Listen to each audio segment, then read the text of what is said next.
नमस्कार दोस्तों, मैं शिवम गहलोत स्वागत करता हूं आप सबका हमारी नई क्लास में। आज तारीख है 13 सितंबर 2024। तो आज से रिलेटेड जितने भी करंट अफेयर के क्वेश्चन होंगे वो सारे हम इस वीडियो में कवर करेंगे। जनरल अवेयरनेस और स्टैटिक जीके इसके क्वेश्चन भी दोस्तों आपको इस वीडियो में देखने को मिलेंगे। आप किसी भी प्रतियोगी परीक्षा की तैयारी कर रहे हैं, गवर्नमेंट एग्जाम, गवर्नमेंट सरकारी नौकरी आपका सपना है, उस सपने को पूरा करने के लिए करंट अफेयर और जीके से भर भर के क्वेश्चन एग्जाम में पूछे जाते हैं। तैयारी करना है, वीडियो को पूरा जरूर देखना, एंड तक देखना और लास्ट में मैं आपसे एक सवाल पूछूंगा जिसका आंसर आपको कमेंट करके बताना है, ठीक है। और साथ में ये भी कमेंट कर देना कि आप किस गवर्नमेंट एग्जाम की तैयारी कर रहे हो, कौन सी सरकारी नौकरी आपका सपना है, उस सपने को पूरा करना है, तैयारी करना है, जीत की हमारे साथ। शुरू करते हैं आज की क्लास हमारे पहले सवाल के साथ। पहला सवाल आपके लिए ये है, देखो सवाल में पढ़ते जाऊंगा, साथ में आंसर आप सोच के रखना और जैसे हम आंसर बोलेंगे दोनों आंसर साथ में बोलेंगे। क्वेश्चन पढ़ना, आंसर साथ में लगाना, तैयारी करना, जीत की। पहला क्वेश्चन आपके लिए, भारत ने किस देश के साथ स्वास्थ्य एवं सेमीकंडक्टर सेवाओं पर समझौते की घोषणा की है? हाँ, तो पहला ऑप्शन देख लेते हैं, बांग्लादेश, बी श्रीलंका, सी म्यांमार, या ऑप्शन नंबर डी सिंगापुर। क्या आंसर होगा सोच के रखो मन में, बोल रहा हूँ इसका answer option number D right answer is Singapore. Singapore और भारत ने सेमीकंडक्टर पारिस्थितिकी तंत्र और डिजिटल इकोनॉमिक्स के बीच बेहतर साझेदारी के लिए इस समझौता ज्ञापन पर हस्ताक्षर किए हैं दोस्तों। अब सिंगापुर तो ये आसियान देशों में भारत का सबसे बड़ा व्यापार भागीदार है, ठीक है। ASEAN means association of south east Asian Nations, ठीक, और दुनिया में 6वें नंबर पर आता है भारत के साथ व्यापार करने में। चलो तो जान लेते हैं फटाफट हम सिंगापुर के बारे में, ठीक। मैप में आपको दिख रहा है सिंगापुर, ठीक है, एक द्वीपीय देश है एक तरीके से। यहाँ की राजधानी सिंगापुर सिटी है। यहाँ की करेंसी की बात करें दोस्तों तो वो है सिंगापुर डॉलर। परीक्षा में क्वेश्चन पूछ लिया जाता है कई बार। पहले सिंगापुर जो था वो मलेशिया संघ में शामिल था, ठीक है, लेकिन 1965 से ये मलेशिया से अलग होकर स्वतंत्र सिंगापुर गणराज्य बन गया। इसको भी याद रखना। ये हिंद महासागर और दक्षिण चीन सागर के बीच जल डमरू मध्य पर स्थित है। मैप में आप देख पा रहे हैं ये हमारे सामने सिंगापुर है, ठीक है। बढ़ते हैं हमारे अगले सवाल की ओर। सवाल आपके सामने है, जब ऑप्शंस बोलूं तो आंसर आपके मन में सोच के रखना, दोनों साथ में आंसर लगाएंगे भैया, साथ में तैयारी करना है और बढ़िया तैयारी करना है इस बार हमको। हाल ही में कौन से सकल राज्य घरेलू उत्पाद मतलब जीएसडीपी में कौन सा राज्य है जो भारतीय राज्यों में सबसे ज़्यादा आगे है? सबसे अग्रणी राज्य कौन सा है हमको ये बताना है। ऑप्शन देख लो, ए तेलंगाना, बी तमिलनाडु, सी राजस्थान, या उपरोक्त सभी। इसका सही आंसर दोस्तों हो जाएगा ऑप्शन नंबर डी उपरोक्त सभी। हाँ, अभी ये तीनों राज्य तेलंगाना, तमिलनाडु और राजस्थान बड़े राज्यों की श्रेणी में जीएसडीपी में सबसे आगे बनकर उभरे हैं, सबसे अग्रणी राज्य हैं दोस्तों ये। इन तीनों राज्यों ने 2024 वित्तीय वर्ष में जीएसडीपी के अनुसार रैंक किए गए सबसे बड़े राज्यों में सबसे अधिक वृद्धि दर्ज की है। सबसे ऊपर कौन है? तेलंगाना, तमिलनाडु और राजस्थान। इस चीज़ को आपको ध्यान रखना है, ठीक है। अब तेलंगाना की बात करें तो यहाँ की जो अर्थव्यवस्था है वो 9.2% की है, जो कि राष्ट्रीय जीडीपी वृद्धि दर 8.2% से काफ़ी ज़्यादा है। तो 13 सितंबर को क्या है? तो हर साल 13 सितंबर को अंतर्राष्ट्रीय चॉकलेट दिवस मनाया जाता है, ठीक है। ये ध्यान रखना, कंफ्यूज करेगा तुमको, लेकिन क्या विश्व चॉकलेट दिवस हर साल 7 जुलाई को मनाया जाता है, ठीक है। अंतर्राष्ट्रीय चॉकलेट दिवस और विश्व चॉकलेट दिवस दोनों अलग अलग है। अंतर्राष्ट्रीय चॉकलेट दिवस 13 सितंबर को मनाया जाता है और विश्व चॉकलेट दिवस 7 जुलाई को मनाया जाता है, ठीक है। जो आज का दिन है 13 सितंबर, यह प्रमुख रूप से अमेरिकी देशों में मनाया जाता है, और जो 7 जुलाई को मनाया जाने वाला विश्व चॉकलेट दिवस है यह प्रमुख रूप से यूरोपीय देशों में मनाया जाता है। तो दोनों में अंतर और दोनों तारीखों को अलग अलग याद रखना।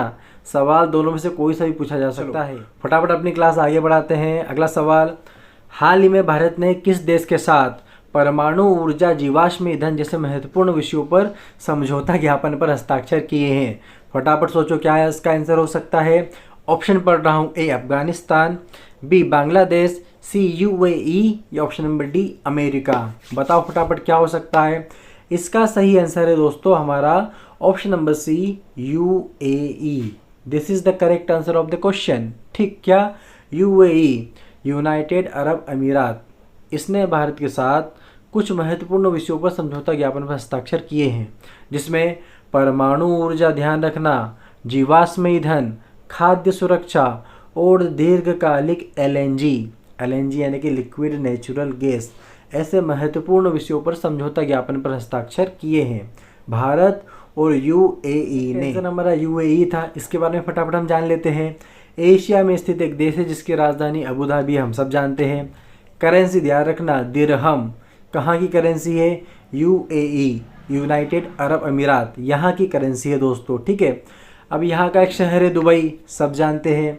आईसीसी का मुख्यालय दुबई में ही तो स्थित है। कहाँ स्थित है? दुबई में। अब बात अगर आईसीसी की हो रही है और भारत का नाम ना आए, क्यों? सबसे ज़्यादा रेवेन्यू तो दोस्तों हम ही जनरेट करते हैं यहाँ का।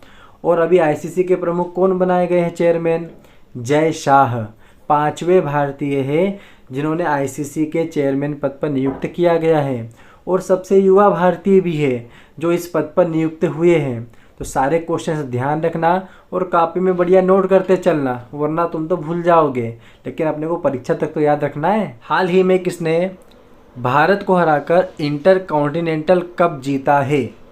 ऑप्शन आपके सामने है। ए बांग्लादेश, बी अफगानिस्तान, सी श्रीलंका या ऑप्शन नंबर डी सीरिया। सोच के रखो, फटाफट सोच के रखो, इसका क्या आंसर हो सकता है। मैं लगा रहा हूँ ऑप्शन नंबर डी सीरिया। बिल्कुल सही सोचा आपने। ऑप्शन नंबर डी क्या है? सीरिया। इसने भारत को हराकर इंटर कॉन्टिनेंटल कप जीता है। तो बात कर लेते हैं इंटर कॉन्टिनेंटल कप के बारे में। क्या है ये एक पुरुष फुटबॉल टूर्नामेंट है जो अखिल भारतीय फुटबॉल महासंघ द्वारा आयोजित किया जाता है, ठीक है। क्या भारत ने नहीं जीता है? ऐसा हो नहीं सकता जिसमें भारत कोई जीत न दर्ज करे। 2018, 2023 में 2 बार भारत ने भी ये कप जीता है। इस बार भी भारत हार गया। किससे हार गया? सीरिया से हार। बढ़ते अपने अगले सवाल की ओर। हाल ही में किस शहर में नागरिक विमानन पर एशिया प्रशांत मंत्री स्तरीय सम्मेलन आयोजित किया गया है?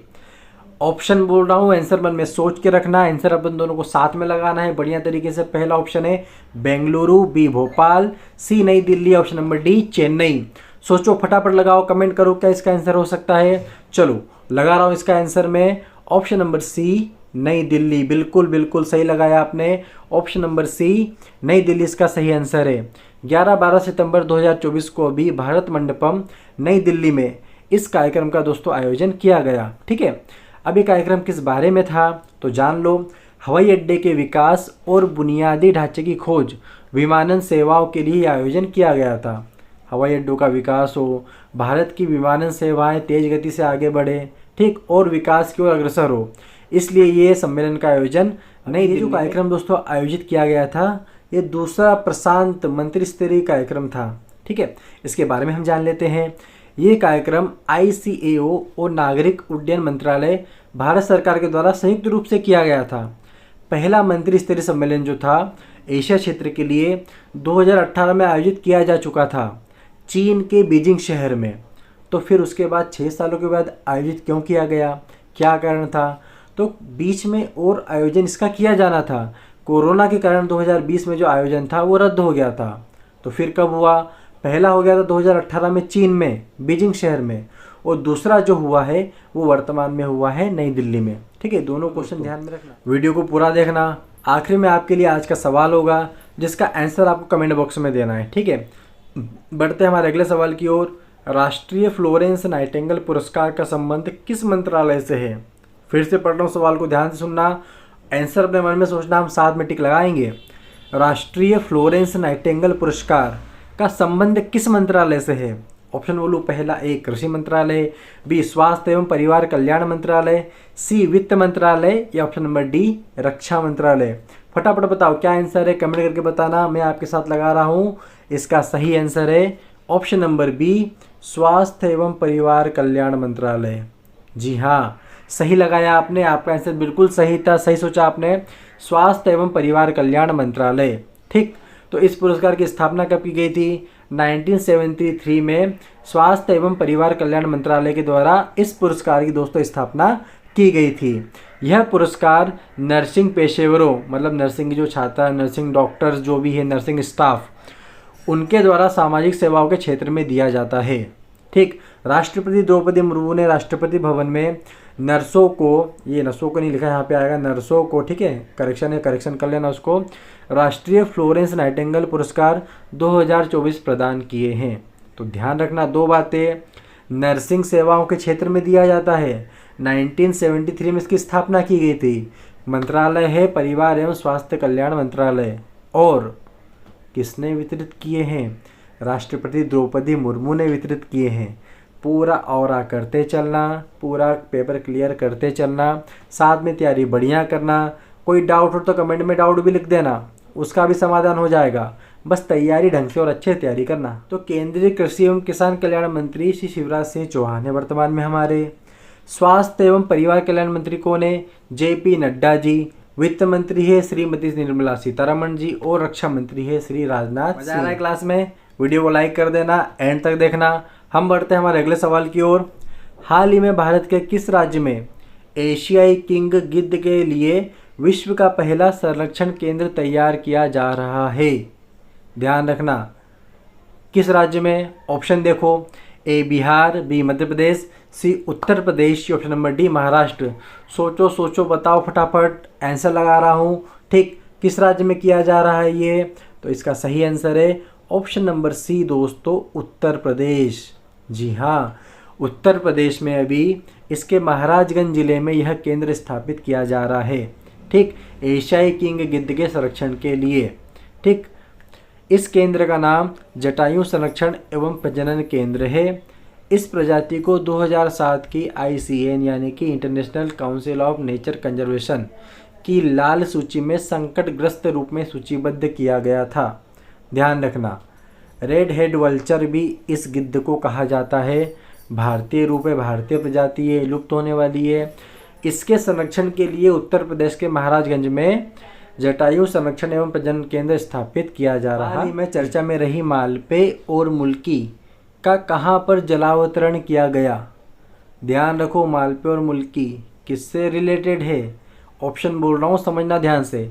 A Kochi, B Visakhapatnam, C Chennai, option number D Mumbai. सोचो फटाफट, कमेंट करो, आंसर बताओ इसका, सोच कर रखो, मैं बता रहा हूँ। हाँ, बता दिया। ऑप्शन नंबर A कोच्चि, ठीक है। ये जो मालपे और मुल्की है, ये केरल के कोच्चि में माही श्रेणी की पनडुब्बी रोधी युद्धपोत है, दोनों, ठीक है, जहाँ पर इसका भी जलावतरण किया गया है, केरल के कोच्चि शहर में, ठीक है। अब इसमें क्या है, तो आधुनिक हथियारों सेंसर लगे हैं जिससे ये दुश्मन पनडुब्बियों को डिटेक्ट करने में सक्षम है और वहीं से उन पर हमला करने में भी सक्षम है। ध्यान रखना, पनडुब्बी रोधी मिसाइल है ये, पनडुब्बी से वार किया जाता है, पनडुब्बी को निशाना बनाया जाता है नौसेना के लिए। इसका निर्माण कोचीन शिपयार्ड द्वारा किया गया है, पर जलावतरण कहाँ पे किया गया है? तो ध्यान रखना, कन्फ्यूजन वाले ऑप्शंस आएंगे, आपको ध्यान रखना है केरल के कोच्चि शहर में। पहला सवाल हम आपके सामने स्पोर्ट्स का लेके आ रहे हैं।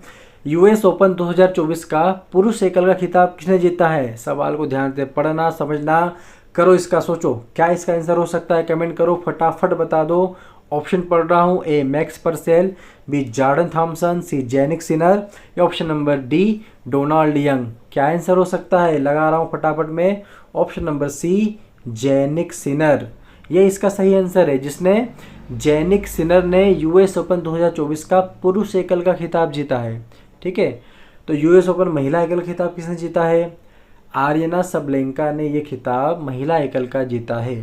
पुरुष एकल की बात करें तो ध्यान रखना जैनिक सिनर, महिला एकल की बात करें तो ध्यान रखना आर्यना सबलेंका। जैनिक सिनर कहाँ के रहने वाले हैं?